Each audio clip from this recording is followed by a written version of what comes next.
ઓમ નમો નારાયણ.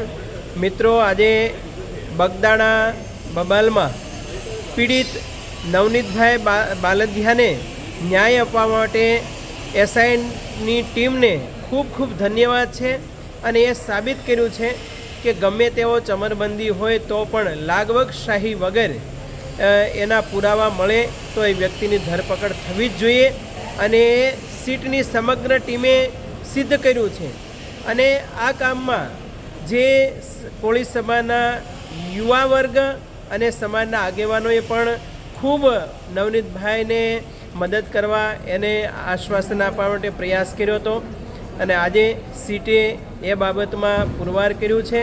એટલે સીટ અને પોલીસ પ્રશાસને પણ ડાયરેક્ટ ઇનડાયરેક્ટલી જે મહેનત કરી છે એ પોલીસ પ્રશાસનને અને સીટની સમગ્ર ટીમને ધન્યવાદ છે. અને ભવિષ્યમાં કોઈ પણ ચમરબંધી હોય કે દોષિત થાય તો એને સજા પણ મળવી જોઈએ, એ પણ સિદ્ધ થવું જ જોઈએ. અસ્તુ. જય ભારત.